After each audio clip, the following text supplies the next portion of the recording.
enough like how big of a deal she is in the orienteering world and how cool it is that we get to learn from her and just experience, like just hear about her experiences, hear about orienteering, and just learn more because it is a really, really cool sport.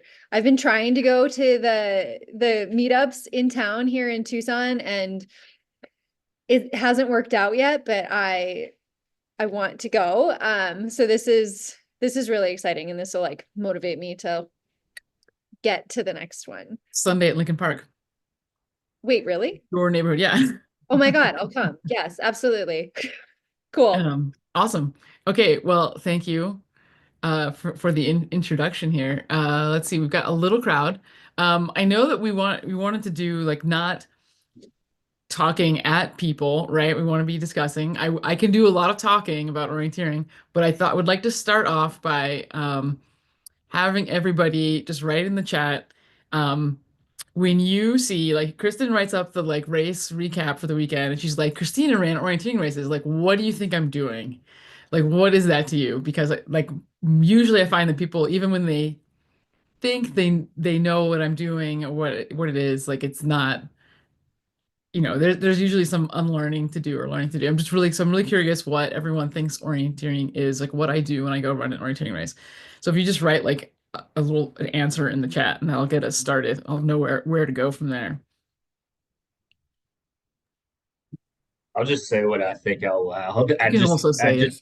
I just picture you like off trail with a compass, just like wandering around, looking with a map in your hand. Um, yeah, doing that. That's just what I picture. Okay. And I'm Yeah, Kristen very pretty much interested same. in this, by the way. looks at maps, runs really fast, doesn't push people over it. Sorry. And we have Taylor says running around in the woods with a map. And I think just the same as what Logan said. Yeah, same for Okay. Sounded like Sarah was saying something. Oh, sorry. I just said same for me as well. Yeah, Same. running around with a map and a compass, trying to figure out where to go. So I'm pleased that like the map has come up because sometimes people don't think there's maps involved. I think it's just like a compass. And also that the word running was used because we get a lot of that too. And actually I wish I pulled up a bunch of stuff, but I wish I had pulled up. I wonder if I can find it. Um, I don't know if there was a while back there was a trend to make uh these little images of like what people think, like what my parents think I do, what my friends think I do, what I actually do, for different, it was, I don't know, maybe 12 or 15 years ago. And I made one for orienteering and now I don't know where yeah, maybe I'll find it later. But it kind of covers those things. Cool. Well, I'm going to share my screen. Um,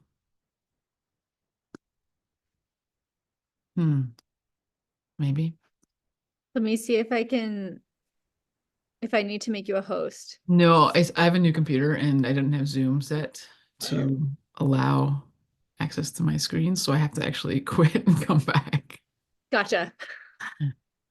Or because Zoom may not be able to record the contents, because I don't think the video would be very good without that. So I will come right back. Cool. The first time Christina talked to me about orienteering, I had no idea what she was talking about.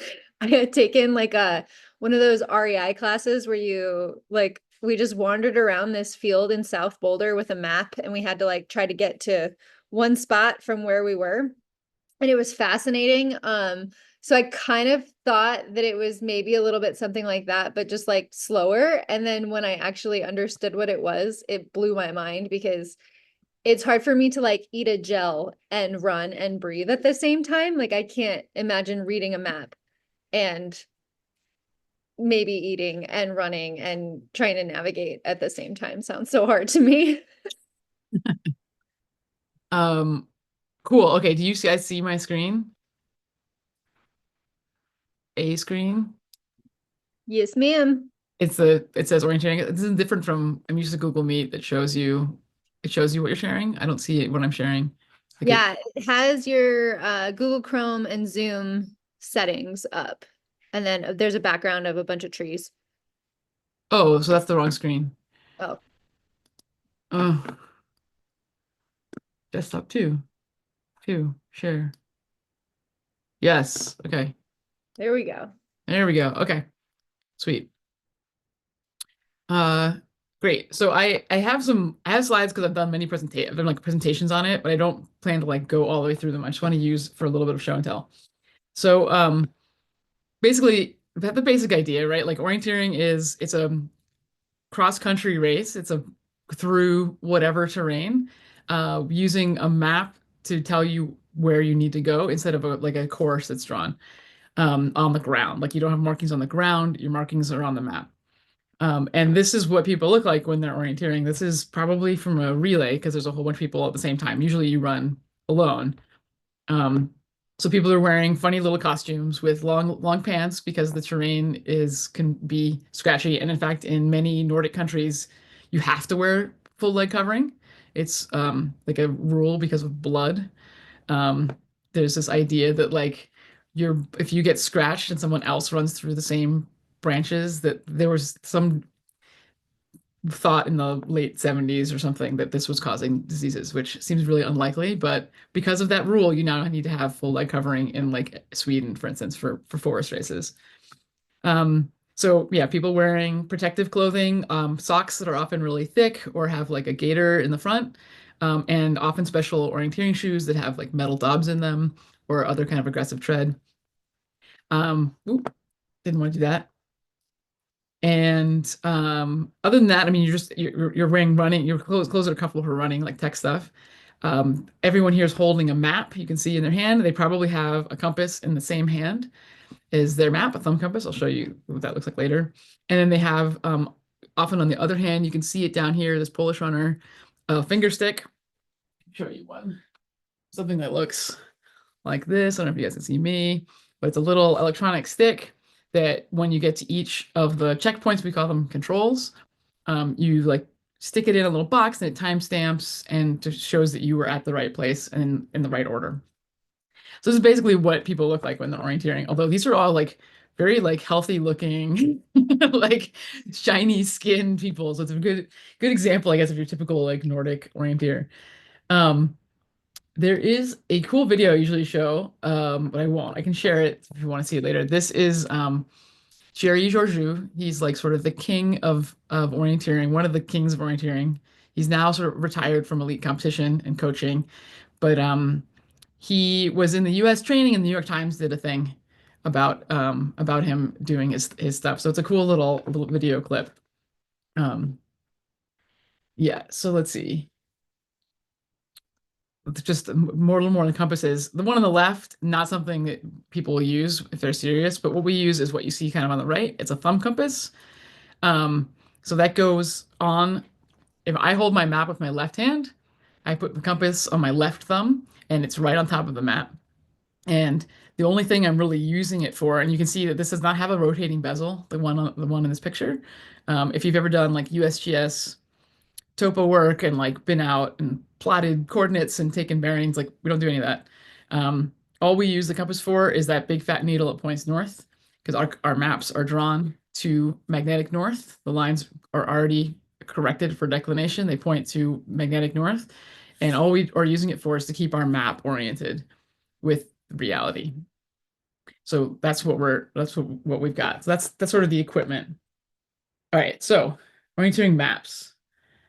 Boo-boo. Let's take a look at this one. The main tool of orienteering is the map, obviously, and we make them just for orienteering. So there's international standards for the symbols we use on the maps, and like the scale and the distance between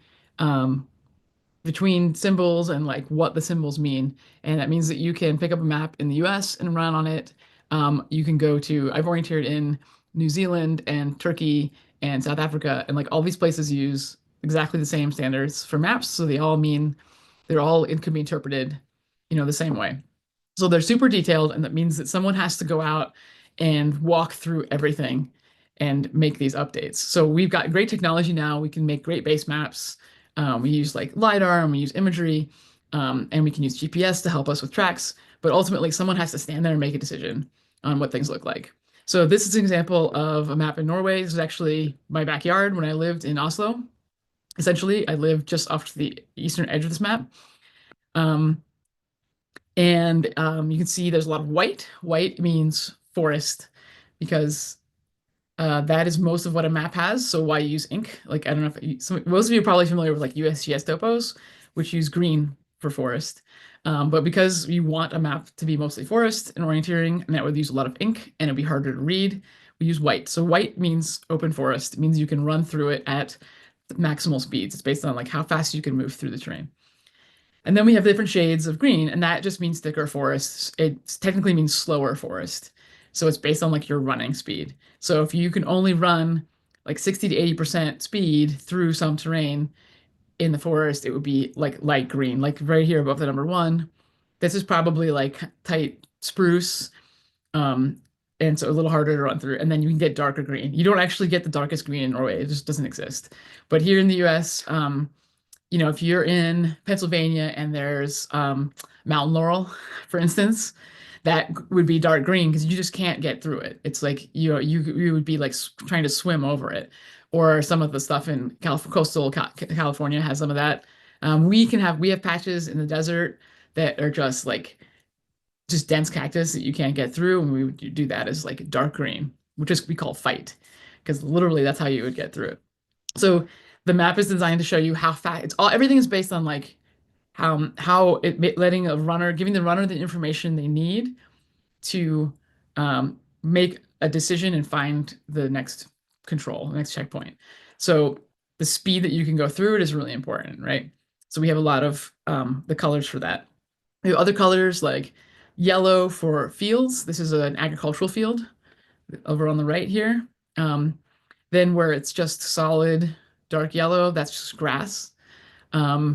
Yellow with the white, it's like white with yellow dots. That means it's parkland with scattered trees. Like it's not forest. It's like you can imagine a park that's got grass and some trees planted in it. Maybe you don't want to map each individual tree, but you want to show that there are some. It's very fast running. That's why it's got the yellow, but there's some trees in it. Then super detailed stuff like this brown dot here, number 2, that's a knoll. And it has to be at least a meter high to be on the map. It has to be prominent. So meter's not very high. And a lot of knolls in the Scandinavian terrain, it's just like, a tree fell 50 years ago and now there's where the rootstock was. Now it's a knoll. So it's like lumpy. These black circles, those are boulders. And again, they only have to be a meter, though it's pretty rocky here. So usually it has to be a pretty prominent rock to make it. These little black lines are cliffs. And, again, only has to be a meter high, usually a little higher around here. And then obviously the brown lines are contour lines, which tell you equal elevation, and they work exactly the same as any other map. Let's see what else. Obviously blue, water. This is a cool little pond. And all these black lines are trails and roads. So this big thick black line over to the right, that's a dirt road that you could drive a car on pretty much. Also skiing in the winter, they track this for skiing. It's pretty awesome. And then this thicker dashed one, that's a pretty wide hiking trail, something that people can walk many side by side. And then as the lines get narrower, this is just like a single track trail basically. And then when they can get even smaller, so they're sort of like more intermittently dashed. Way over here, you see an example of that. And that means it's like an indistinct trail. So there's a lot of trails. There's like social trails out there. So, yeah, that just to give you an idea of like the level of detail that goes into making an orienteering map. I actually have a good example. This is from here in Arizona. On the left is the USGS topo for an area out in Reddington Pass in just northeast of Tucson. And on the right is our orienteering map. And these cover the same area. So this road right here, you can see this dashed line, and it goes and it curves. That is this road right here, and it goes down here and it curves. And then the Arizona Trail runs right through this map like this, and that is, you can see the same shape in there. But you can see that we've got like way more detail on our map than the topo. Um, the trail follows basically the same shape, but you can even see like this hill here and this hill here. These are 40-foot contour lines on the USGS topo. Ours are 5 meter, which is 18 feet. Plus, there's more detail like contained in them, just in the amount that um, of information that is contained in like the wiggles of the lines. But the biggest difference, I think, is all these rock features up here. So on this map, on the USGS topo, it just says Chimney Rock. It's like there's a big rock. And in our map, we've got a big black blob to show that there's a big rock pillar there. And then all the little gray is bare rock on the ground, and all the black is combinations of rock pillars and cliffs. And you can see like there's a lot happening here that just doesn't show up at all on the USGS topo. So often orienteering attracts map lovers because this is pretty cool, like just the level of detail. Before I show more stuff, are there anyone have any questions about like the maps and like, or interested more about how they're made or symbols? I have questions. Yeah. So like I took an orienteering class when I lived in Boulder with like REI, and they gave us the USGS topo Mhm. maps. I feel like I would get both overwhelmed and fascinated by the detail of the Yeah. orienteering maps. Is that common? Actually, it's funny you said overwhelmed because there's actually a recent, I have the tabs open in my other browser that a recent attempt Nor the Norwegians are doing to simplify maps for kids. So, and we've done this and that we do this traditionally also. Like sometimes you just take off a lot of the stuff for kids. So plus you blow it up really big, right? So they're getting this is actually pretty tiny the way it's on my screen. Like this map on paper is a sheet. It's 11 by 17 sheet. So you would only be looking at a little bit of it at a time, which helps, right? Oh, But yeah. also, yes, there's a lot of information, and it can be like overwhelming for kids, especially since they're just going to be kind of following trails and like fence lines and things like that. So you often take off some of the subtleties of the different kinds of the speed of the terrain, right? Like they don't need to know whether it's light green or dark green or Mhm. scattered trees or not. Um, yes, but it is a lot of information, but you're usually looking at it like in very small doses. So actually, so this is an example of a beginner course. So the way orienteering courses work and the way the map works is you get the map when your time starts. So you don't get to see your course in advance. So you're standing on the start line, and in normal orienteering races, it's staggered starts. So every 2 minutes, say, someone has to start. So it's like a time trial. And that's to minimize the chance that you will follow someone else on your course. So you get the map, and your time starts. You can flip it over, and you can start navigating. And the triangle is where navigation starts, and then the double circle is where the finish is. In this case, it's a lot of local events at the same place, right? You just start and finish at the same little ramada. And then you have to navigate yourself to the controls, which are these marked by these circles, and they look like this picture over in the top right. It's like this is a control flag. It's like a 30 centimeter by 30 centimeter. I actually have one. I'm gonna, oh, I don't know if I can get it down. I have one from the World Games hanging in my office here. It's That's so branded cool. the World Games. But I have another question. yeah. Actually, Taylor in the chat, he's wondering who goes out and maps these, and are there just certain areas that get mapped for orienteering, or so Yeah. who goes out and maps them, and then who determines what areas get mapped? Yeah, good question. People like me go out and map them. There's it's often like volunteers from a local club.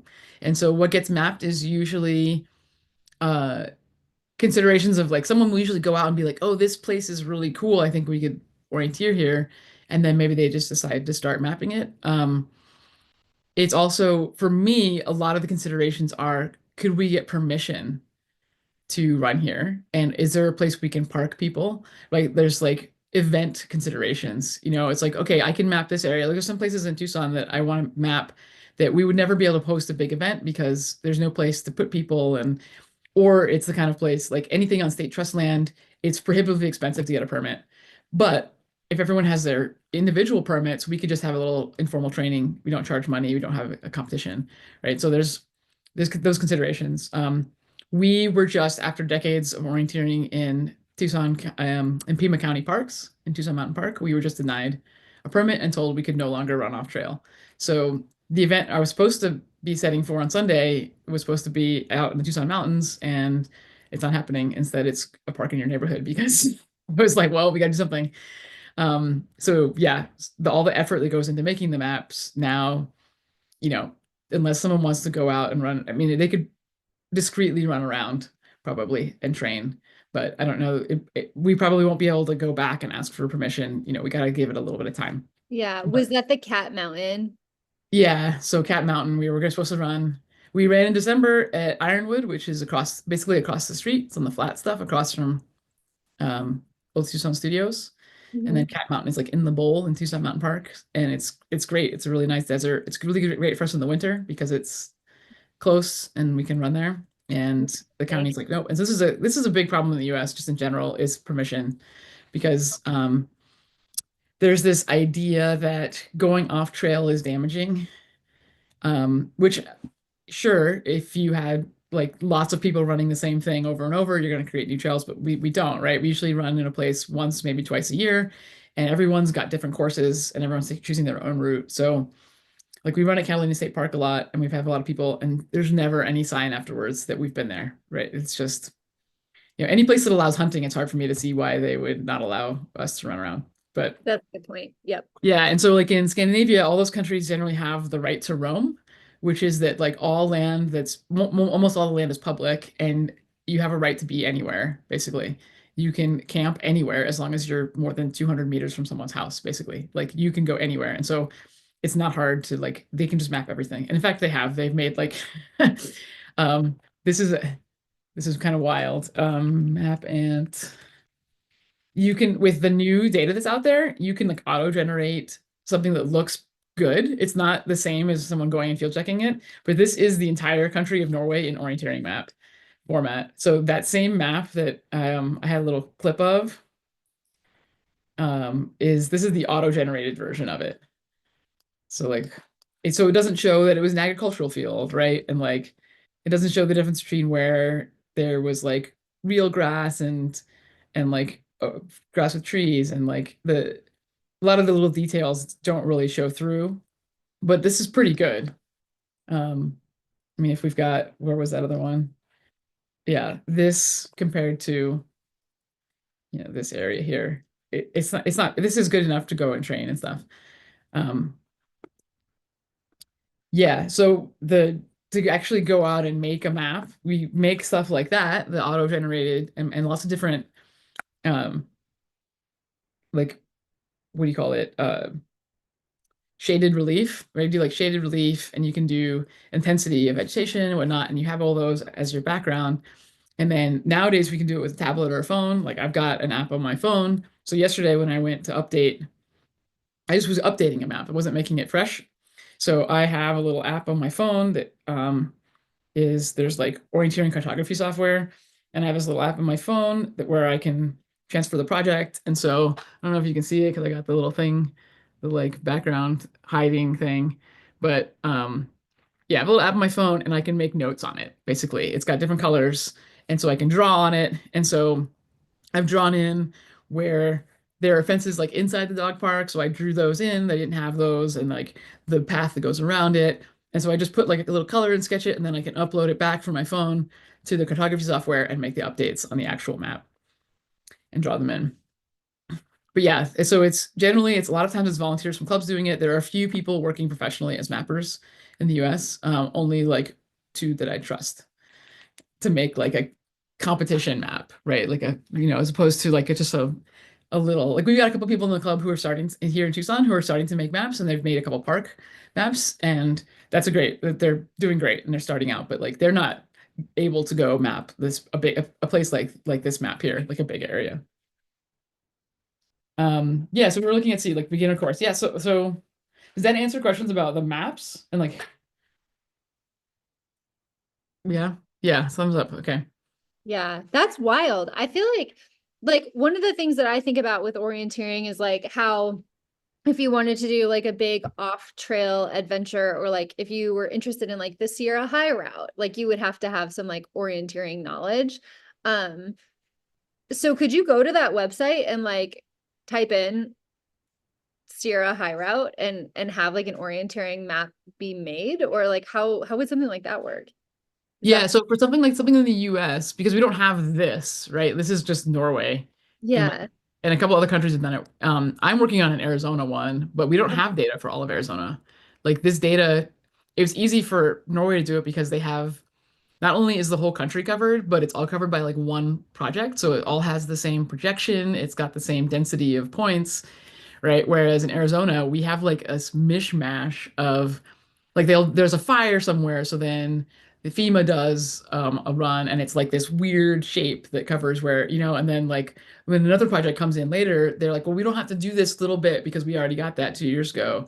And then there's like the Indian reservations, like a lot of them aren't covered at all. So there's like big holes Oh, where like and then each county has their own project. So the lines are often like county lines. And so there's a some of the maps we're working on like right on the edges of counties. So there's like two different.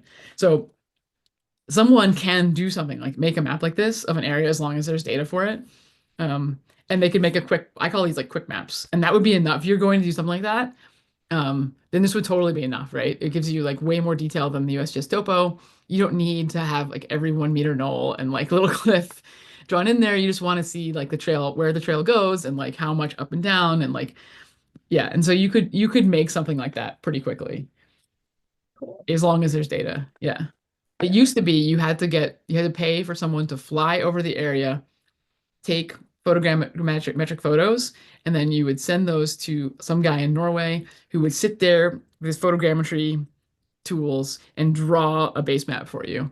He would draw contour lines based on the imagery. And so you would spend like $20,000 to make a base map. And now I Oh, can download data from, the USGS and in like 20 minutes have something like, a little patch like this. that is so cool. I recently read the book A Walk in the Park. Mhm. It's like there was this duo from Nat Geo that got sent in to traverse the park from, I think they went east to west. Uh, I feel like these kind of maps would have helped them greatly. Yeah. It's just like a story of like misadventure after misadventure because they didn't know how to read maps and they didn't know like anything. So like this is fascinating. Yeah, not knowing how, and then like I did an adventure race once that used like basically a USGS map, and there was this big quarry that like wasn't on the map and like had grown big or had gotten bigger or something, and like a route would have gone like straight through it, and if you were just doing that, just going straight, you would have had big problems. Just going. Yeah, So yeah, oh, I keep clicking through. terrifying. Um, Yeah, okay. So basic mechanics of orienteering, you get a course, it's got a numbered sequence, and you have to go to these in order, but you can go however you want. The only thing that you have to do is punch in at each one of these controls. And so you're looking for this orange and white flag.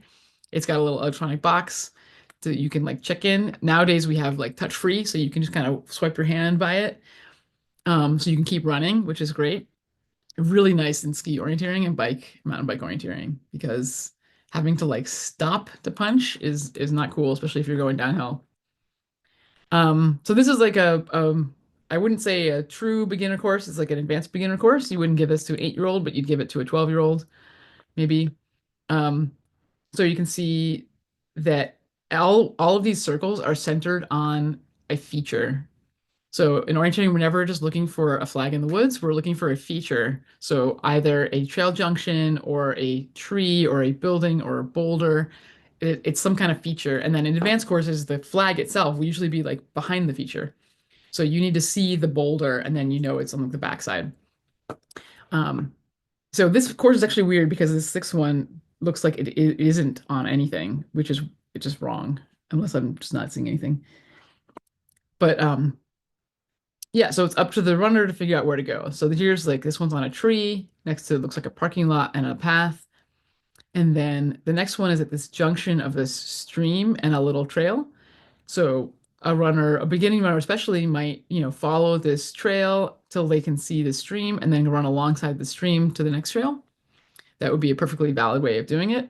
But if someone wanted to be a little quicker, they could run to where it starts to bend and then just shoot straight down to that lower trail and hop on it till they get to the control. So that's the beginner course. And then of course courses can get much more difficult. This is the long distance final from the World Orienteering Champs in 2023 in Switzerland. Switzerland is, I find it a terrible place to orienteer because even though it's really pretty, it's really steep everywhere, and the Swiss lie about how much climb is on their courses. Um, like this one says that it's 11 kilometers long, and that the distance is always measured in a straight line. It's like what the actual literal line distance is, and you almost never run that short, right? You're almost always choosing a route that's not completely straight, unless you're in like a flat Swedish map or something. And it says it has 510 meters of climb. I bet people did a lot more than that. That's like the minimal. Um, but yeah, you can see that this is way more complex than the one that we were just looking at. Oh, I can't like zoom, but there are a lot of contour lines on this map. There's some really long, interesting legs, even just, from here to there. I was gonna show a couple of those kind of things, but yeah, so that's like the overview of the how what a course is and how it works. Um, I don't think I really have to do this because sometimes people don't think that there's running. They think that I'm just like hiking around and whatnot. So I wanted to share some of the current orienteering wizards out here, the champions. So Matthias Kiberts, he was the overall World Cup winner down in, you can see it in, oh, it's not updated. Oh, 23. Yep, World Cup overall. So 2023, he was best orienteer in the world, right? He had enough World Cup wins and points to be on top of it. You can see he's won like he's a top orienteer. This guy also happens to have a World Athletics page because he ran the Olympic marathon in 2024. Yeah, so he decided after 2023, he was top of the orienteering podium. He's like, I want to see how good I can be a marathon. And he goes out, runs his first marathon in Paris, 2:07:44, qualifies for the Swiss marathon, the Olympic team for the marathon, and he ran the marathon. I think he was like 30 something, 37th or 38th or something in the marathon Olympics. What? Yeah. Oh my Um, God. so this is the kind of guy, this is the kind of athlete that is doing well in orienteering, right? Like these are not schlubs. The top orienteers are also top runners. Um, yeah, so this is Matthias Kippertz, and he's decided. So he came back and he orienteered after he ran the marathon, and he wants to do it again. He wants to get better. So he's training. He's spending the winter training for a marathon again. What a Um, legend. I love this guy. yeah, well, okay, even better. 2020, early pandemic time, he Mhm. decided he wanted to break the 50-kilometer treadmill record, and he did that. Oh my God. So this is what we're up here. And then occasionally people, so Tova Alexanderson, current queen of orienteering. I mean, she's really phenomenal. I've never seen anybody who can like, withstand pain the way she seems to, like when she finishes an event. So you can see like all the gold medals she has from the world champs in orienteering. But you look at her sports list, she's also a world champion in ski orienteering. She's done very well in sky running and ski mountaineering. And I've heard people who've like seen sky running shows and they're like, oh, there was this woman that like I heard that was her main sports orienteering. I'm like, oh yeah, Toba Alexander. So she's got like, I don't know if you keep going down, this is all orienteering results. And then you've got sky running. She won one of the sky running race, world champs. And also ski mountaineering. She's won things. I mean, she's just like, Yeah. I don't even know what sky snow is, but this is, and she's wild. She's like an incredible orienteer, incredible shape. She's also self-coached as far as I know. Like nobody I don't think, I mean, she's got obviously the Swedish team has a whole coaching apparatus, but like most people have like individual coaches, and I think she just knows how to dig deeper and has more pain tolerance than anyone I've ever seen. That is wild. Because those aren't just like sky running's not easy. Like ski mountaineering's not easy. Yeah, I mean, skimo But is super fast. intense. Yeah. Oh, So these are the kind of athletes, and I mean, there have been over time, there have been other Olympians. There's a famous case, the guy who I don't know if he still holds the Danish record for 10,000 meters, super fast. Um, he's an orienteer, but he's not. He's there's a lot of cases of people who are like fast runners, but like like all thrust no vector. But I know his daughter is now on the New Zealand team, so maybe they moved to New Zealand, so maybe like they'll be able to do stuff. So these are the kind of athletes that are really successful in orienteering, and explains why I was never a world elite because I was never running whatever. Yeah. But with that said, I think it's important to note that because of the variation, it's a slightly different skill to run, especially in terrain, but also in urban orienteering and sprint orienteering. There's a lot of turning and pivoting. That make it, we think of a 3,000 meter as the sort of a true test for like that for sprint orienteering, which is like 15-minute races. Um, but there's actually a pretty wide range of physical speeds, especially like road and track speeds in the forest. So like my former coach, club coach, he's now the Norwegian team coach. He was a very good orienteer. I think he's a couple of silver medals from the world champs, one of the best night orienteers ever, really strong in the terrain, has never broken 9 minutes for 3,000 meters, um, which is surprising to a lot of people, right? Like I've talked to people who are collegiate runners and they're like, wait, there are people who like, I thought all of them would be like way faster than 9 minutes. But I think probably if you took an 8:30 3,000 meter track runner and put him in the forest, he wouldn't be able to keep up with Anders, just because of the technique difference in running in like really thick forest. so you just mentioned there's like a different category. There's like day orienteering and night orienteering. Yeah, What? there are all kinds of stuff. So there's actually, let me find, um, there are there are different disciplines of orienteering as far which are the different their distances, but they also have different characteristics. So there's long distance orienteering, like map I showed from Switzerland. Those are like 80, 90-minute races are defined by how long the winner will take to run them, basically. Because in some places, like that course was 11 kilometers in really hilly Swiss terrain. Maybe in like flat finish terrain this year, the world champs in Finland, maybe the women's long distance course will be 13K or 14. Like the distance depends on the terrain. So it's the time for the winner. So long distance races, which are supposed to have long route choices, like really long legs to choose from, and are supposed to test endurance, right? So they're 80, 90 minutes. But you have a lot of people who are taking 2 hours, 2.5 hours, right? It's just falling off the back. Then we have middle distance, which is supposed to take 30, 35 minutes.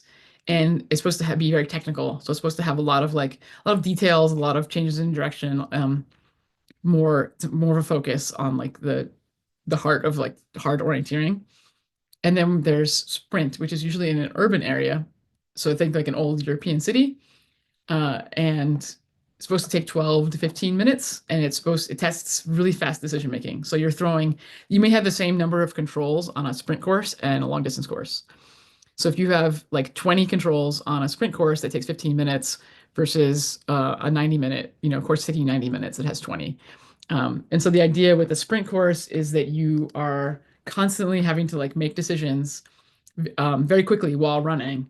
And let's see if I can That show sounds like the hardest thing on the planet, sprint. honestly. Yeah. Sprint is it's super fun. It's really intense. So like yeah, you can see these distances. So men usually running about 4K, um, and women 10 to 12% less. But yeah, they've got almost 20 controls, and it's supposed to take them 13 minutes or so. So Dang. maps. So here we go. This is in Edinburgh. It was last year's world champs. Um, and let's see, we can zoom in a little bit. So fairly straightforward right here. but then they do things. So like in this particular case, this is just a city block. The tan stuff is paved, and the darker gray is buildings. The light gray is canopy. But thick black lines are uncrossable walls. You're not allowed to go through them. They're probably too big anyway. And then they can put up artificial barriers. So like this purple means like out of bounds. Um, so for going to number two, I mean, not a big problem here. 1 to 2 like that. You guys can see my mouse, right? I'm not just like, Yeah, we can see yeah. it. So then to get to 3, they've got this barrier here. So the normally what you'd want to do probably is go through this little passageway, and then you go up these little stairs into this courtyard, and there would be your control. But because they made to make more of a challenge, they put this barrier here. And actually it really makes it a lot trickier because this is a passageway also underneath. That's what those little shark's teeth are, and the striped means there's 2 levels. So if you came in through here and ran around expecting to be able to get into that courtyard, you can't. This is just underneath. So you'd be running underneath a little bridge. So the only way to get to this control is up this way. So it looks like what you'd want to do is come up. You'd have to just come up here, go up these little, oh my gosh. I guess the fastest way is actually to go under and then come up this little stair and go around here and then cross this little bridge. And people are having to do this while running, right?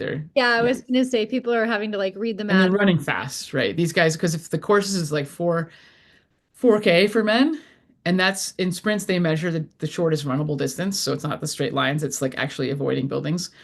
4K, they expect you to do it in 12 or 13 minutes. So like they're averaging 3 minutes a K, right, while they're doing this. That's fast. The fastest guys, yeah, they're really running fast. Yeah, and so then there's actually a whole series of sprint disciplines. This is just regular sprint, individual. Everyone's just running the course that they get, like every minute if someone else starts. But there are also other disciplines. There's a sprint relay, so it's a mixed sprint relay. It's woman, man, man, woman. So just like cross country skiing has it, and so that's where all the women start together, and then they have like we call it forking.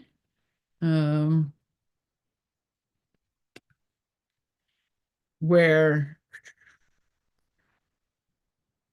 basically the women's courses and the men's courses will be forked against each other, which means they have slightly different options. So we can zoom in here. What that means is that half the women would be going to this number 2, and half the women are going to the other number 2. And you don't know, when you get your map, you only have one of them on your map. And then on the 4th leg, when the other woman goes out for your team, they'll have the other option. So at the end of the day, all teams will have run the same legs, just in slightly different orders. And this is a way to split people up as they're running around. So you can't just latch on to Tove Alexander if you can keep up with her, right? You can't just latch on to some runner that you know is good, because they may have a different forking from you. And there's also a forest relay in the forest events. And there's big, huge relays that get run like with like thousands of teams in Scandinavia. Fun fact, I did the English language TV commentary a couple times for the big relay in Sweden to Mila. I have not gone back to like listen to myself for 12 hours talking about the relay, but I had fun. That's awesome. Oh my gosh, yeah, this is like there's so much more to this than I thought. Yeah, I warned you. It's already 10:15. I don't know if everyone else is just cool. zoned out because they're all, but I'm here for it. Yeah, so those are the different. So then there's a new discipline called the knockout sprint, and this is wild. And this is probably worth. I don't know if the video will come out well, but let's do. You can see what I like. There's my videos here. It's like orienteering, Red Sox, and music things.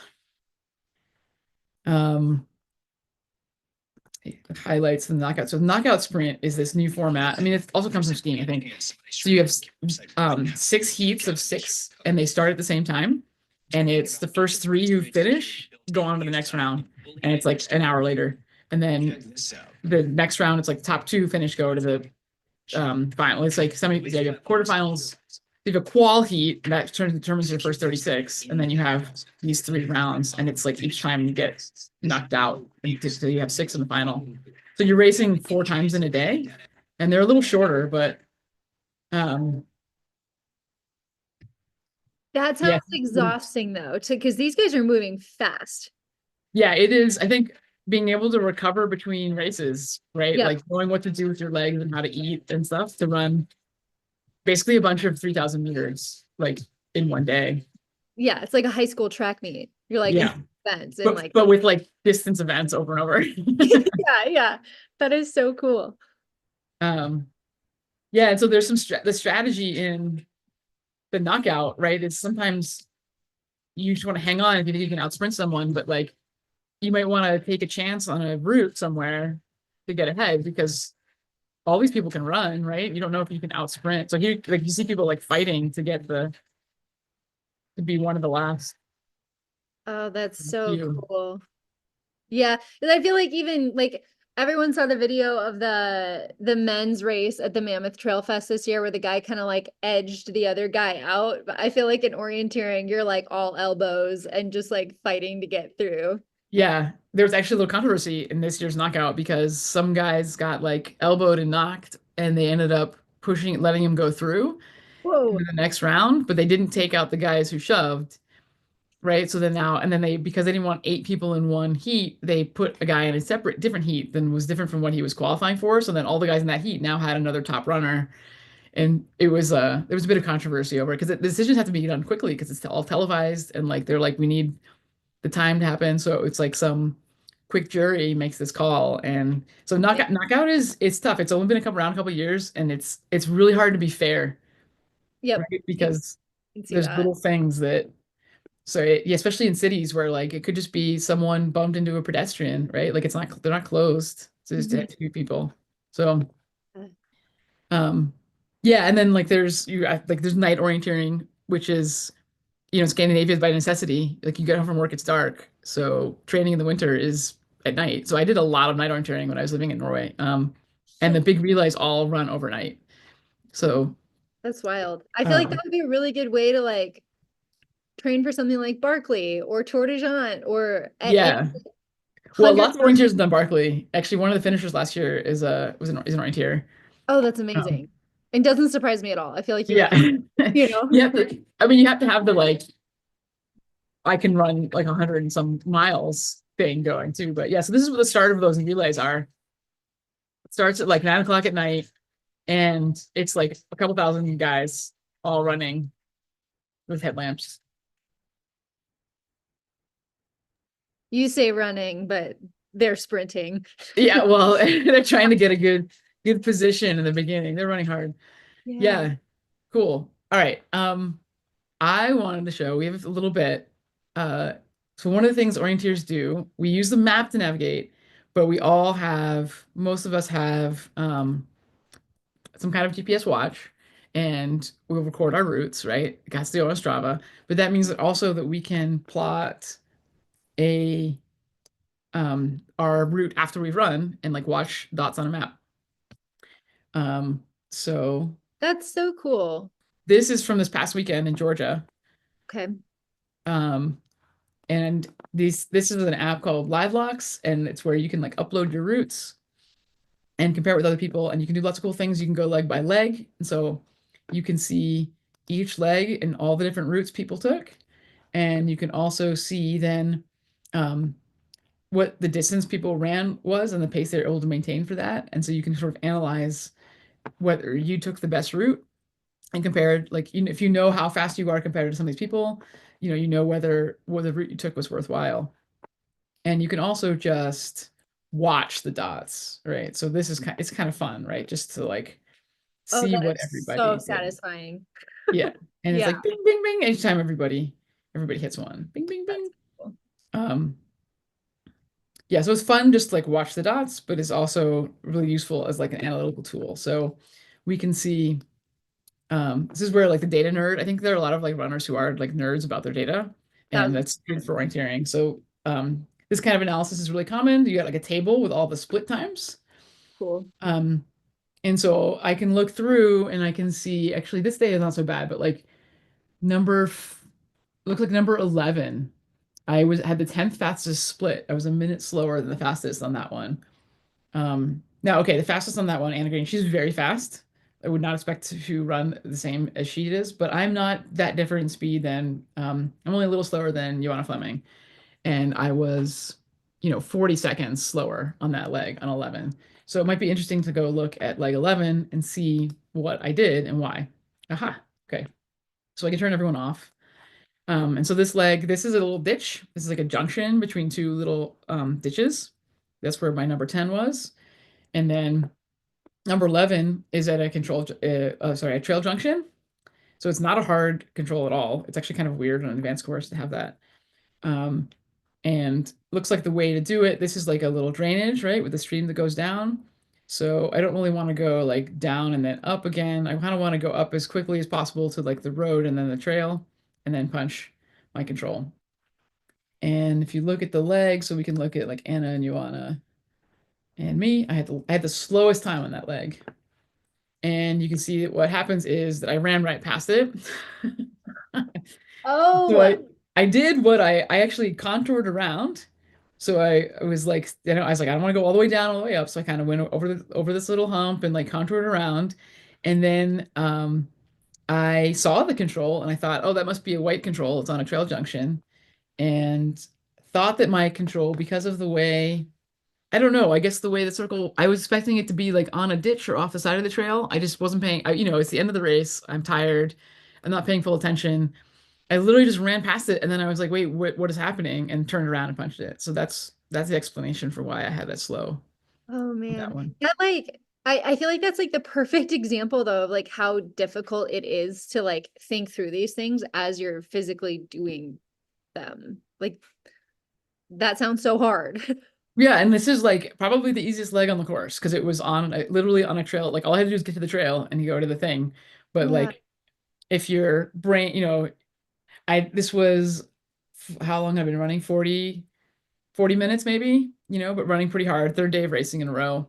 And Um, you're basically hypoxic, just like so yeah, by and I think control. that's like the balance, right? Like a lot of times Americans don't do very well competitively. And like sometimes spectators at home will look at splits and they'll be like, "Oh, well, this Johnny had one at the same time as these other fast runners on these splits, so like they're totally fast enough." And it's like, no, they were able to do that. They kept up with a runner in the woods for a leg or two because they Mhm. weren't reading the map, right? Like they were able to follow someone for a leg or two, and they physically could do that. But if they had to read the map at that speed, like either they don't have the coordination to like be looking at the map and knowing that where their feet are, Yeah. or just the brain capacity, the oxygen capacity, right? Like you have to be able to think still. And if you've ever tried doing math, like I've tried to do math while you're doing intervals, right? You'd be like, if this pace at Impossible. 200 meters is right, like it's really hard when you're like simple math becomes hard. And so that's why you have to have like a reserve above the effort that you're putting. That's cool. Um, And this software is cool too. Taylor just made a really good point too that like you can learn better ways to approach your next control by using software like this, which is so cool. Yeah, so I will often do analysis on the map. So like take a red pen, draw what I did, because the process of drawing it and recalling lets you think about like your process. And if you get to a point where you're like, I'm not sure where I was, what I did here, then Yeah. you can look at that and be like, well, what was I doing before? Like, how come I didn't know?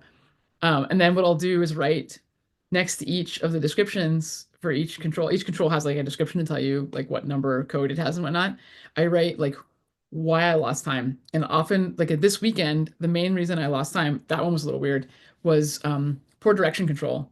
Like I just wasn't like I'm used to the desert where you can just see, Yeah. and, like here I'm running in woods again, and I just didn't have great control. And yeah, so like this leg is pretty interesting. Nine. Oh, no, nine. Um, oh no, I know which one I wanted to talk about. Six. Um, so this was slightly interesting route choice leg. The control before is in this little, we call them re-entrants, a drainage in orienteering, we call a re-entrant. So it's like where water would go down. Okay. Um, So it's in, and it's got two little cliffs on the side of it, right? So we came down to the stream and then up to this little thing. And then the next one is in another reentrant, but kind of over the top. You can see this is a big top up here. So you kind of Yeah. have to go over. There's not really an around. Like someone could go all the way out to this trail, right, and run all the way around along the lake and come up, but that's probably like way too long. So you pretty much have to go over. So then the question is like, how do you approach it? So I was thinking that this looked really steep for going down, and like you can't go down steep stuff very fast. So I didn't really want to come down any of this stuff or down this little ride and come back up again. So what I wanted to do was go around the left side of the lake and then just contour across to it, which I think was the right call, but I didn't execute it well. And I can show you my route. Um, This just made me think of another question too, and don't know if you've already gone over this or not. Do you get the maps ahead of time, or are they just handed to you at the start and you just kind of gotta? no, you can first look at your map when your time starts. Oh, so you can't like pre-route any of this. Mm-mm. Like you get the map and that's it. Like Yeah. the first time you see the map is when you're on course. Yeah, and you might like this map. I've run on this map before, but not Hmm. obviously the courses are different every time. So Yeah. I was able to before the weekend like pull up the old courses and stuff and like look at the kinds of problems that I'd be faced with, right? But this stuff in Georgia, part of why I like going is it's just like sort of normal. There's nothing special about it. It's just ridge and reentrant, nice beautiful woods. Actually, this day the woods were gorgeous. Um, I can show you pictures of what the woods look like. They let's see, we have an official. Yes, I saw these pictures that you sent were awesome. Yeah, the fall colors are like in full swing, even though And it's January. I guess she didn't go like into the woods that much, but like yeah, the woods were just like very pretty, very like open forest. Um yeah, so it's nice running. But yeah, so you're making decisions and sometimes so good course setting will have a mix of like you may have a bunch of decisions on a leg of like do I go left or right or straight or whatever, and it might be that all the same. And Mhm. the task is to like just decide quickly. Right. If you stand there trying spending a minute, then you've lost a minute when like all the choices were the same. But sometimes every choice can be decisive. And so it's a skill to like look at a leg and think, okay, these are my options, and to recognize that one of them is better than another, or that like I just need to go because they're all kind of the same. Yeah. And so yeah, so you can see like this is okay. I kind of didn't climb too quickly. I minimized my climb and go over the top of the hill. And then what I should have done is just run like probably like straight across to this trail over here. I wanted to hit this little thing, but I didn't see it. It wasn't, I don't know. So by the time I realized that I was like, well, I must have missed it, then I'd already run up a little hill and run around. So I could have cut off a bunch. And Oh, wow. so that caused me to have, so you can see I ran a lot further than most of the other people. Like these are the other faster folks, Yeah. right? Um, I ran a lot further, but I was able to run much faster, right? Like 7:55 is per K, as opposed to like all in the nines, because going down that stuff and going up more is slower. Now, if I cut this off here, I probably would have had a competitive time in the leg because that may have cost me close to a minute, and I was, somewhere in the minute and a half behind him. Yeah. Wild. Um, It's cool that you can see the routes other people chose too. Because yeah, they just like straight shot at it, whereas you went yeah, around. and I don't, oh yeah, you can do, so if I do this kind of comparison, so I can see where, oh, it doesn't show the pace. This is just a comparison over the whole leg. Um, but it's nice to be able to see, like, I don't know how fast Angelique was running down this hill. Oh, I see. My guess is not, she was probably running very fast along this trail here, Hmm. and then probably not as fast going down all this steep stuff because it's pretty steep. And then she had to come up, right? I was able to contour and didn't have to go up at the end. Gotcha. But yeah. Yeah, some people are hesitant to post their routes. I don't know, I guess they're worried about people seeing their mistakes, but like, I don't How know. else are you supposed to learn though? We all do. And like, none of us are that special that people are. So like, there's famous cases of, um, several years ago in France at the World Champs, one of the best orienteers in the world, Mina Kauppi from Finland, she never made it at the first control. She just had like a wild time. And at the World Champs, they're wearing live GPS tracking. So there's a big screen in the arena that shows live what people are doing, and people at home can watch TV with people. So everyone in the world is watching her, like not able to find this thing. And like she just isn't even close. And she just at some point you just see her dot just start coming down the road. She runs. It's like a Oh, 3 kilometer run back to the finish. She just quit. yeah. Yeah. Wow. And like I remember that because it's Mina Kauppi, right? It's like one of the best orienteers in the world. But like I'm not looking at, I don't know who Lauren Steinley is, but I'm not looking at her route and being like, oh my God, I can't believe she did that, and like, judging her forever. But I think people are worried about that. Yeah. I can Yeah. see that would be a lot of pressure. Yeah. Like I said, I could keep talking forever, but I know that we've gone an hour, so I This can, is awesome. I'm happy to answer more questions or show more. I've got little, videos and stuff, but Yeah, does yeah. I have 1,000 questions, but I did Google the event at Lincoln. Mhm. I want to come. It's at 10 a.m. or should I come to the 11 a.m.? No, come 10. Okay, I'll come at 10. I'll be there too. It's already on the calendar. Okay. Yeah. I don't know what I'm doing yet because I'm just making a little training thing, but it'll be Cool. fine. Yeah, I'm so excited to learn more about this. This is awesome. Yeah. Taylor, Sarah, Aaron, do you guys have any questions? Like drop them in the chat or just go off mute. But this is I feel like this would just be like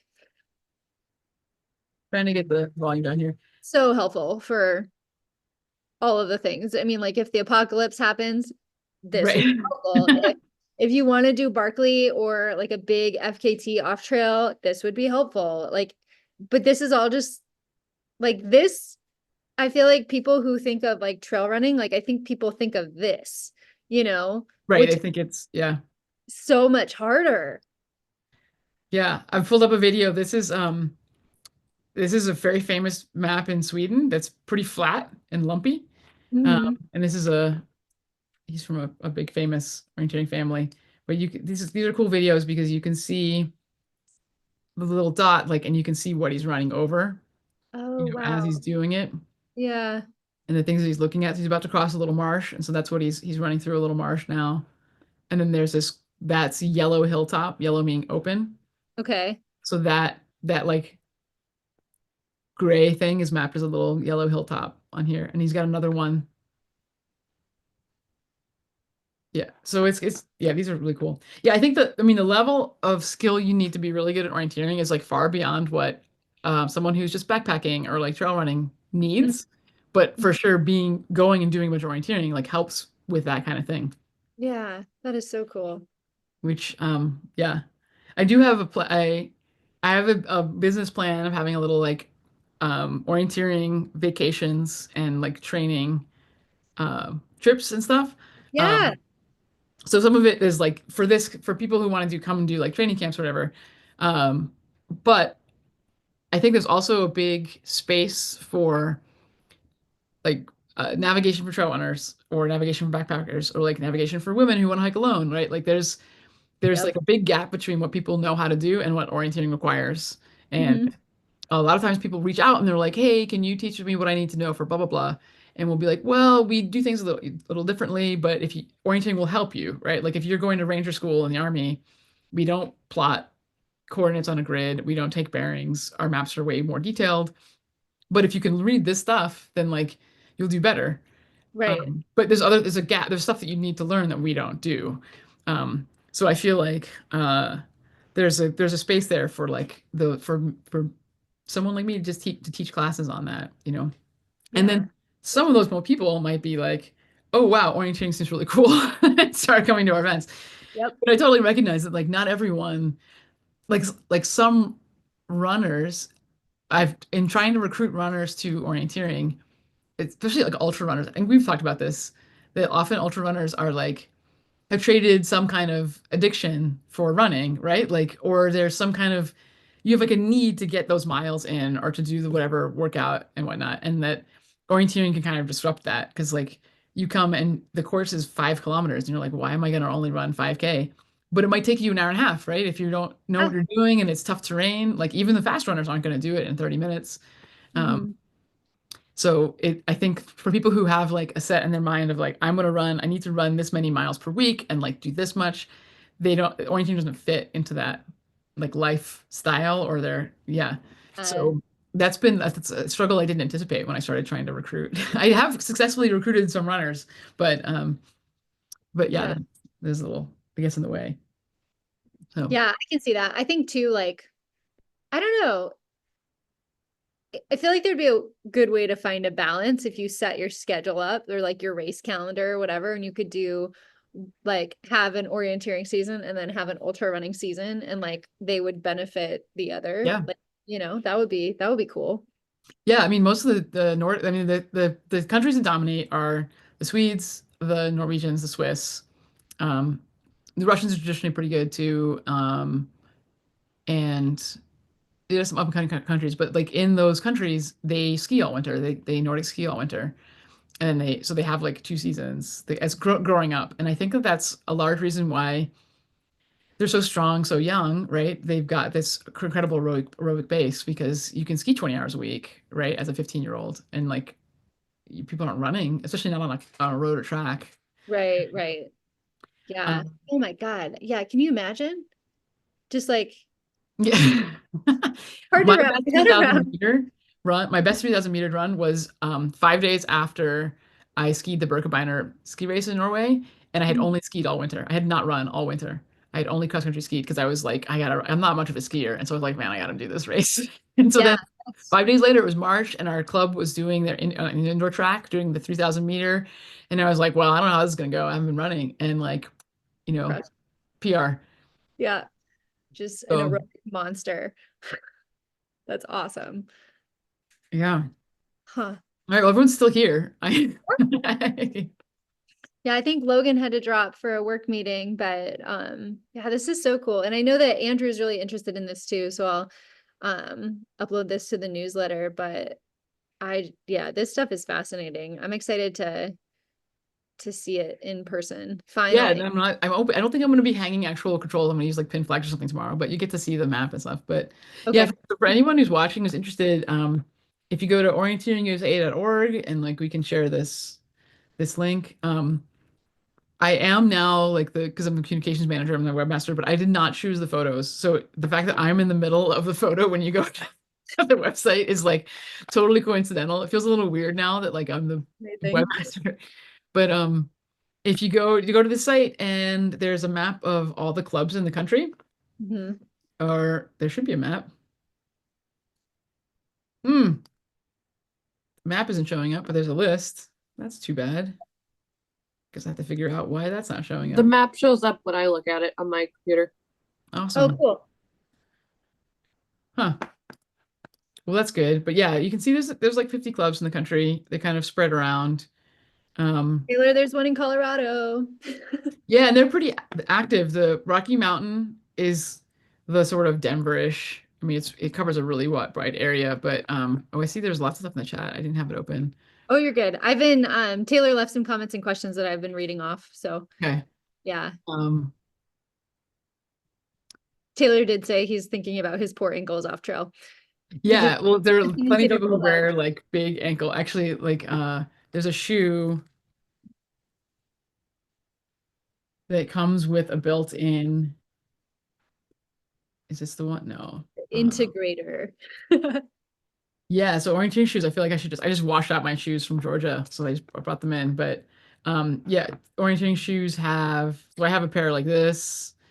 They have on the bottom little either Whoa. steel carbide Yeah. dobs. They look like a combination of like trail runners with golf shoes. Yeah, they have little because they're not like spikes, like cross country spikes. They're little and they work well on the ice too, so I wear them in ice. But Cool. yeah, little short dobs, and they're often like these are very low profile. Like you often want to be very close to the ground. Mhm. Um, and they should drain water fast, right? Because you're running through wet stuff all the time. So orienteering shoes are usually um they're some of the new shoes like these have a little more on the bottom, like a little more to them. Also, I hear a garbage truck, and I thought for sure that we were delayed a day because of the holiday, I have that thought every week. I never know. but that's what my app told me. But I guess our trash isn't being picked up. Yeah. So like this shoe, I don't know if people use this, but it's got like a built-in um Oh, Taylor, ankle cuff. Yeah. this might be the move. Yeah, and a lot of people wear like a brace or tape their ankles just regularly with orienteering. I think if you grow up running in like the Rocky Norwegian forests, it really helps. Taylor says, "Ooh, baby, I need that for walking down the road." Yeah. But okay, one of my friends, the guy had 2 silver medals from the long distance of the world champs, like incredible athlete. He was sponsored by Solomon for trail running. He broke the record for like the Otter Trail race in South Africa. Okay. Incredible runner, right? Uh, Busted his ankle walking off a curb after bowling one year. Like just walking with his friends, wasn't paying attention, like stepped off the curb funny and just like Oh no. so Oh, it's something about orienteering, you're like paying more attention or something or yeah. That happened to my neighbor, but she's not an orienteer. She was wearing stilettos, broke both her ankles. yeah. Well, yeah, he wasn't even wearing any like heels. Um yeah, so I don't know where people are, but the Rocky Mountain Club covers a pretty big area and they're Yeah. really active and they do some winter stuff too. And Oh, that then could be cool. Taylor's in Colorado, Sarah's in the Pacific Northwest, and then oh Erin good. is in Pasadena. Okay. Yeah. And so then if Southwestern Colorado has these sky pilots and endurance navigators, and they have kind of like an ultra background. So they've done like a backyard ultra, but with orienteering. Mhm. So you have like a couple hours to complete different loops of orienteering courses. And like it's the same kind of idea as a backyard ultra. Like you have to finish within the time. Yeah. And then so Pacific Northwest, there are the Cascade Club in Seattle is super active. Um Ewok Mm. in Eastern Washington, not super active, but the Cascade Club in Washington has maps in Central Washington also, like all the way out Oh, to cool. like past Ellensburg, like Quincy, and like that's where Junior Nationals was last year. It's really awesome stuff with like lava field cliff type things. Whoa, that's Because the awesome. terrain around Seattle is very green. Hmm. It's a lot of like you can't get off the trail because there's just jungle. Yeah. Um, It all kind of looks the same. Even like in Forest Park, when you're yeah, like walking on Wildwood, it's just like a tunnel of sameness. yeah, exactly. Yeah. So, but they're very active. They have a huge active high school league, so a winter league that runs like 6 or 7 events over the winter, and it's like hundreds of high school kids show up in Orienteer, and that's produced a couple of like top Orienteers in the U.S. That's Um, and wait, then what about Oregon has a yeah, so the Columbia Columbia River? River Wait, Club, they're also pretty active. They have stuff around Portland, and they also have maps around Bend. okay. Really nice. The maps around Bend, and they usually do like a little festival in the fall around Bend. And That's then awesome. new club just started a couple months ago, Mount Hood Orienteering. Basically, as far as I can tell, it's a guy from the Columbia River Club who doesn't like how they do things. So he took his ball and went home, and he puts on events on Sundays when Croc puts things on Saturdays. So he's trying to like supplement the schedule, but Gotcha. he like has a big schedule of events. So there's 2 clubs. There are 2 clubs now in Portland. Awesome. Looks Yeah, like and there's a then bunch in California too. yeah, Cool. um, Bay Area Club is super active. Gold Country is not that active. That's like Sacramento area, not super active. Bay Area also has maps in the Tahoe area. Hmm. So Truckee Orienteering Club is really just a guy. Just Um, one guy. it's like a family. Yeah, Okay. he's a cool guy. He wrote like the orienteering game that everyone plays. But yeah, so he lives in Truckee and they have a little club, but they really just do stuff with the Bay Area Club. What is the orienteering game? Is that like NAR, like the ski game of Gaffney's numerical assessment of radness? I don't know that. I'll send you a link. Um, it's a first person shooter style orienteering game. You like run around in terrain and read a map. It looks like this. Cool. He wrote it in college 23 years ago as a demo to get a job as a game programmer, and he didn't think anyone would ever play it. And people were interested, so he finished it, and it actually like made him some money. He sold them for like, 20 bucks pop. People are still playing it like 25 years later. That's so Um, cool. because you can import actual orienteering maps into the game. Uh, Yeah, but now that he's worked as an so yeah, you can see you get a view of the map, and when you're looking at the map, you can't look at the terrain, right? Like the map is the only thing on the screen. So it's like you're running and you're looking at the map. And you've got the little thumb compass, and it's it's terrain, so it's really good terrain visualization practice. It's actually, I think, a lot harder than doing it in real life because your vision is like it's hard to like look around, right? Yeah. Um, but yeah, now that he's worked as an actual game programmer, he's like, there's no way he could write an upgraded version because he wants a whole team, right? Like he Yep. looks at it now and he's like, the graphics are terrible. Like everything is just 20 years to old technology, um, but people still play it. I think that makes it even cooler though. It's like Yeah, playing Oregon Trail, but like yeah, Orient. it's like Oregon Trail for orienteering. Yeah. Yeah, so he lives in Truckee and he does, cool stuff. His wife is a former Canadian team member, so they're both Cool. into orienteering. But um, yeah, actually, in the first weekend of March is the U.S. team trials are in San Jose, so I'll be going to those, and there'll be a lot of good orienteers there. The San Diego Club holds every year in this past weekend, the same weekend that the Georgia event happens, out in the desert at Anza-Borrego State Park. They do a festival for four Cool. days. So they just did that. LA Club is pretty active. They have a lot of like high school kids who go to their events. That's awesome. Um, yeah. So yeah, I would if you think this looks cool and you want to try it, like definitely look up one of these clubs. And then usually most orienteering events are open to anybody. Like there's a range of difficulty of courses, and so we usually have beginners clinics. Like someone shows up and we give you 15 minutes of like the basics. Mhm. Um, we also hosted in our club like a 2-hour learn to orienteer session. I basically take people on a map hike around a Cool. park, to really get them to see stuff. But most clubs do something like that. Generally, if you show up at an event and you're like, I'm new, people will love to tell you how it works. And orienteering is filled with socially awkward nerds. Like there are a lot of engineers in orienteering, and so a lot of quirky personalities. Especially, I think it's accentuated in the U.S. because we have so many other sports that people do. Uh, Yeah. like I felt when I was in Norway, I found that it was pretty normal people. Like there were a lot of engineers, but they were Mhm. pretty normal, like high functioning, socially socially high functioning, friendly people with families. And I was like, well, this is interesting. Like it doesn't have like the nerd population that the US does. And then I went to a mapping clinic weekend. So it was a weekend where a whole bunch of people went to like one flew into Bergen and we slept on the floor somewhere. We went out to like work on mapping. And I looked around the room when I got there and I was like, here they are. I was like, I found them. Found them. There's just so many more orienteers in Norway that like the nerds are like just everyone's kind of nerdy, but like the super nerds are like a smaller percentage of the total. Oh, that's so cool. Yeah, Um, I don't know. Like, I just people like that engineer mindset, I think is just so fascinating because even when um our athlete Andrew is an engineer, and so sometimes when I really need feedback on something, I'm like, hey man, can you give me feedback on like which weight or whatever? And he's like, yeah, I already have a list. yeah. And it's amazing. Yeah. So yeah, that personality, I really appreciate. Yeah. And it makes for because like the maps, there's a standard for the maps, and because there's a sense of fairness that things need to be mapped properly and like to the standard, it means there's a lot of complaining.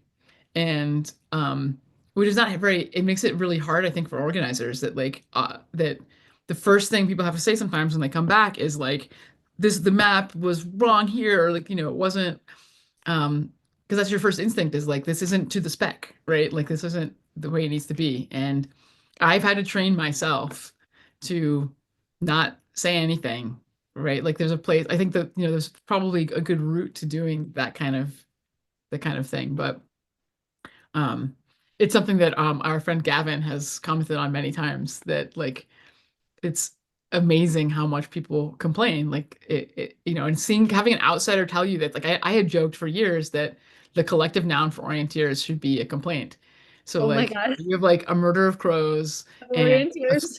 a squadron of what is it? A squadron of javelina. Javelina. Yeah, Yes. and a complaint of volunteers.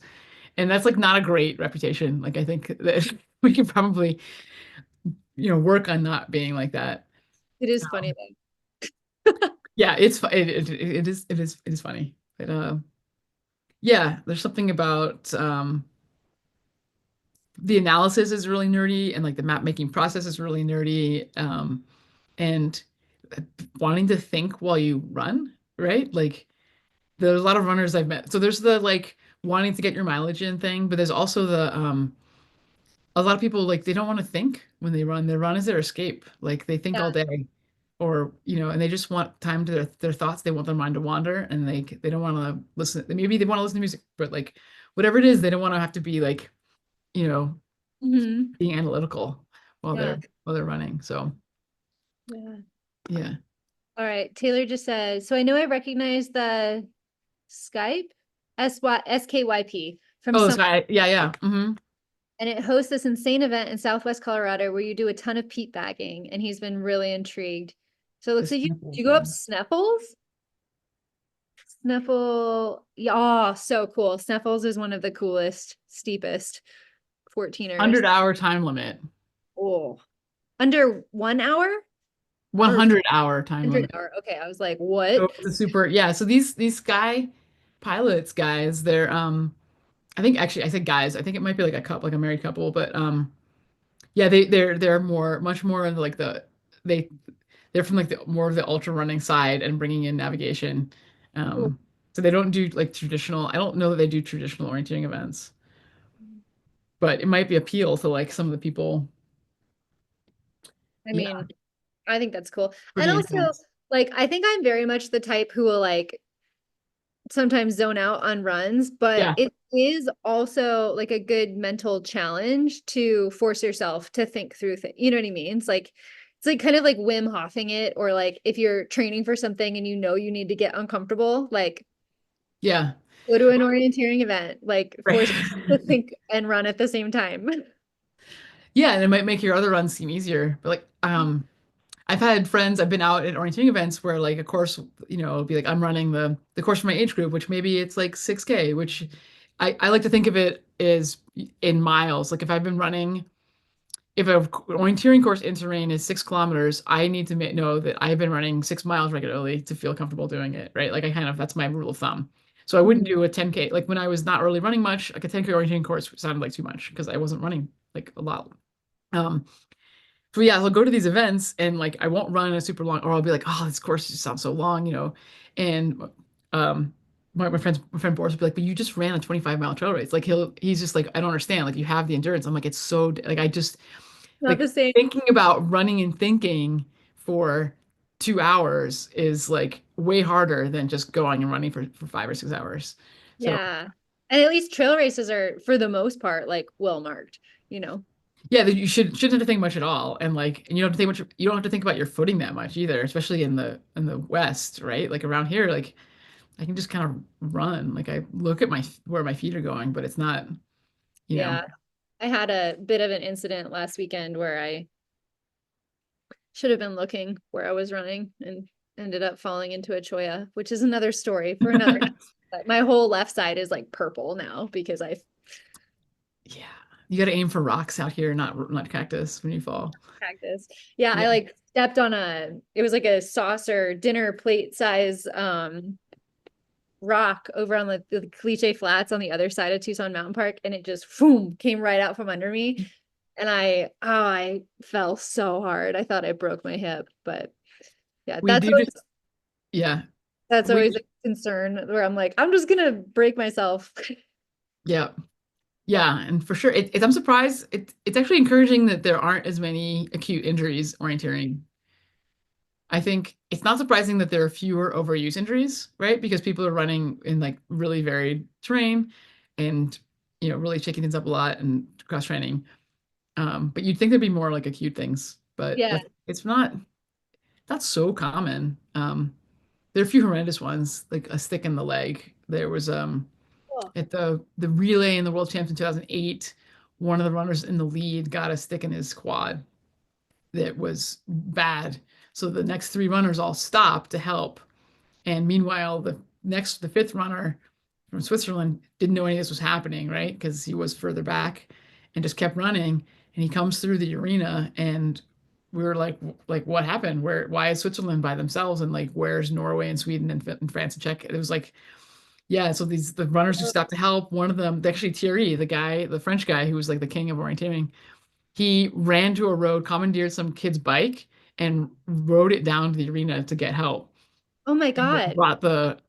brought an ambulance up and like got the guy in out because they had GPS trackers, but they don't know what's going on, right? All of a sudden, this guy's tracker is just like not move, like all these trackers are just like not moving, and so you're like, what? There's something happening, but they don't know what it is. So occasionally something like that happens where it's good that there's someone nearby that could help stop the bleeding or whatever. But Oof, that's wild. Do a lot of people who do orienteering also have like wilderness first aid certifications? Like, or yeah, is it, surprisingly, like no, I think people. So one of the like, when I was in the Air Force and people would hear that I did orienteering, people I think thought what I was doing was like, yeah, like I would need like take a survival bag with me and like have first aid and like avalanche training. And it's really orienteers consider themselves just like runners. Like they don't really think of themselves as like super outdoor adventures. I mean, I think there are some who do more, bigger adventures and probably would do that stuff, but yeah. Um, wow, just light and fast, so what's that? light and fast. Yeah. Wait, yep, that's I cool. even heard there's an orienteering podcast the guys were talking about it was gonna be really hot in Hungary last year for the World Cup, and they're like, would you wear a vest, a hydration vest of some sort? And they were just like so opposed to it that it was like so geeky and like because there are water stations out there, but like you can only drink a cup or two. Like it's not the same as yeah. And I found it's interesting. It's like how road cyclists are really opposed to like camelbacks and stuff. Yeah. It kind of felt like that. But Anders, my old coach, he actually a couple times in long distance races, he wore a little camelback for the water and didn't care what people thought, but they didn't like gain popularity. There's some kind of like I don't know, orienteers think that they're just running these short, fast races. So like what they don't need this silly ultra runner stuff. It's called fashion. So with that It's called fashion. fashion, yeah. So okay, orienteers dress. I had that photo for a bunch of people who dress like this, Uh-huh. right? Like, why are they concerned about the fashion of like having a vest on of some sort? Vest isn't going to make it worse or Yeah. better. It just is. Yeah, one of the big complaints about orienteering for a long time was that people wore pajamas. Like these are better. The modern uniforms are better than the old ones, but um they're still fairly pajama-like. And so that was one of the things. Yeah, that's amazing. Yeah. Well, cool. I'm Right. excited for Sunday, but I'm also so happy we finally did this and that we got to like live in your world for a little pick your brain. A little small sneak. If I could, I do have a mini flag. I have a little mini control flag right here. Oh, awesome. Little mini flag Oh, cool. So those are Nope. kind of things to look for. for training. Yeah. So this is like a half size Yeah. one. It's not that big. We have all kinds of stuff. We got a whole stack of maps. We've got electronic punch boxes. We've got some like an orienteering warehouse here. Interesting. Yeah, no, I'm glad people could come and listen, and they're still here, so Yeah. I guess it was interesting. Yeah, I think Taylor's pretty fascinated. He's like, this is right up my alley. Cool. So Yeah, I love it. Love we get new people. We're getting new people at our events like every week now, and so I keep trying to do things to keep people in. So like the LiveLocks app, like this was the Georgia event was Masters Nationals, so like the age group champs for like everyone over 35. And so we're gonna do we being Orienteering USA. Actually, me on Wednesday, we're doing a course review. So we're gonna do like a Zoom call like this, where we're just gonna look at different legs and different courses, oh, and cool. um, and do like route analysis and have people talk about what they're thinking as they went and um, some fun stuff. So actually, Yeah, and that's the kind of thing like anybody can go do that and like see what people talk about and what people do. There's a really cool, I just on Blue on the first day, people were kind of mad about this one. Just it's like, speaking of complaining. Is this it? Oh no, just kidding. It must have been on day one. Day.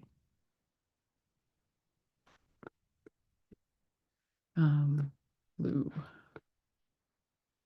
So this is the course that elite men run. And they had, yeah, okay, 5 to 6. I know we were finishing, and here I am. All Oh, right. So 5 is down here on this little knoll next to the river, like just up this hill from the river. And 6 is on this rootstock or thicket. I can't tell which one is on the rootstock, the green X, just up from this little stream, right? So you have to we had this hill on my course, right? Like you can come up, there's this trail that goes over the top of everything. You can take a trail like a lot of the way and then just come down this ridge, oh. right? That's like a pretty good way to do it.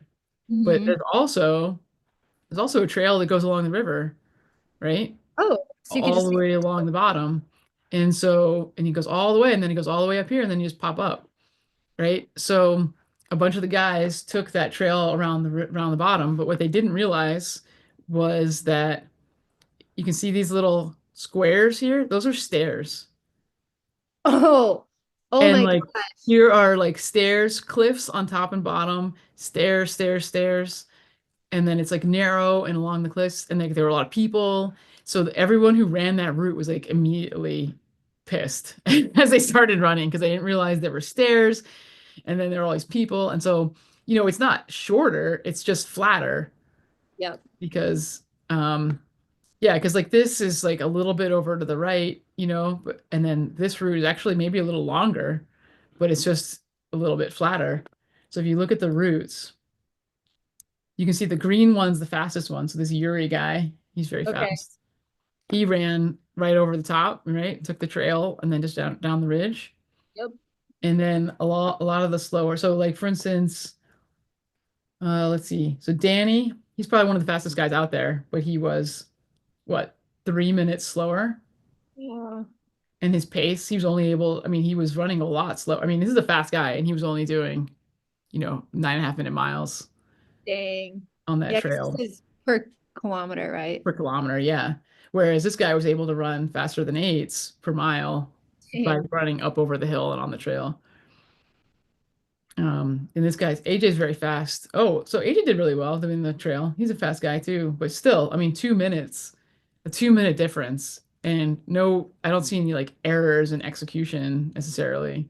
Yeah. Well, it looks like he skipped some of this bottom stuff, right? Like Oh yeah. AJ went up a little bit and then maybe he changed his mind and was like, I'm gonna go. Uh, By going this way, he skipped a lot of that rocky stuff with some of the stairs. He's had some stairs here, but all the rest of the way was probably pretty good. But even so, he was 2 minutes slower. yeah, that's so cool that you can go back and like look at all that. Yeah, it's great. It's super. That's what you see. Um, let's see. I don't know if I can. It'll be too hard to pull up. But I took some photos at the end of one of the races of just like the different groups of people. No, I do want to show you this. See if this works. Um, yeah, photos of like crowds of people doing this, like staring at their maps and talking about their routes. Oh wow. So this is like a group. These three are like junior national team and like a former US team member. And so he's probably just talking to them about their roots. And then like 3 guys on the old guy course, one of the old guy courses, talking about what they're doing. Yeah. Even the older guys course.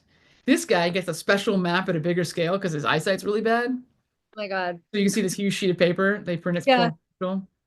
Um, and the West Point cadets talking about their roots, like just yeah, these are national team members. So like this is like totally the scene. Everyone finishes, and then they're like, and then people love to talk about like, the big mistake they made and what. It's like a nice little social. Yeah. social Which way aspect. did you go? Which way did you go?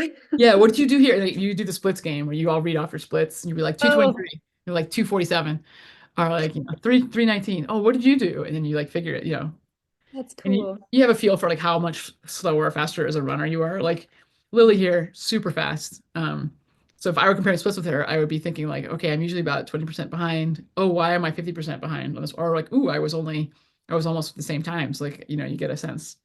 That's cool. Yeah. Huh. That's cool. That's the like I'm excited for Sunday.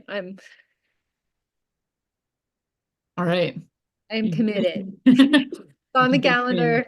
I'm not gonna be gone for the weekend. So yeah. Excellent, excellent. Yeah. Yep.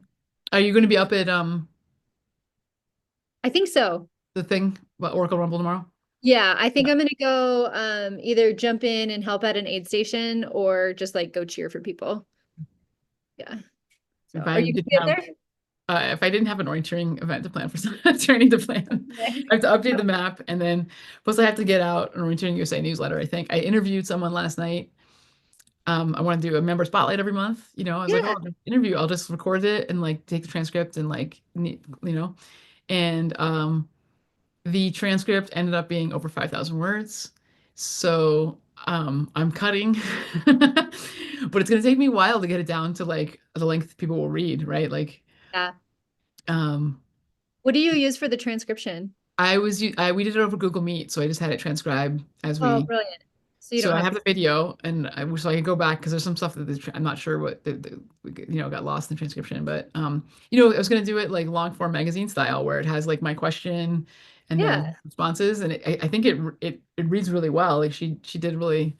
It's really interesting that because she's not just talking about herself, she's also talking about. We talked about strategies for getting people into the sport, and like because she does a lot of adventure racing, and she started an organization called Women of AR, that's basically just on Facebook. It's just, but they're just trying to get more women to do adventure racing, and so she has started a scholarship for all women teams, and like she has these ambassadors from Women of AR that just they have a T-shirt and they can just go out and talk to women about AR. And so I was like, oh, we should do that for orienteering, where we just have ambassadors who have a shirt that just says orienteering on the front and do like maps or ask me about maps on the back. Yeah, I was gonna Like ask me about. ask me about maps or whatever, and with like their name on the side, it says like official ambassadors, right? That um can just go like talk to people and get them into it. And That's doing there's a lot of talk about like classes just for women to learn how to orienteer or AR navigation stuff, because it's intimidating. yep. Now like very few people in the population are learning to read maps because they've got their phone and GPS, and it's always been sort of considered something that men are better at reading maps, or men are the ones that navigate. So it's there's a lot of that. It's like with math in schools where there's this sort of self-defeating, Yeah, that like feeling. self-limiting. Yeah. Yeah, yeah. So having just a class where it's just women Yep. and they feel more. I've noticed that like a lot more women come to my Learn to Orienteer class than men. It's often Oh, a lot of interesting. women. Yeah. Mhm. I think they Mhm. want the class. They're like less likely to just. I think 30 years ago, so the club kind of floundered. I think 30, 40 years ago, it was doing pretty well.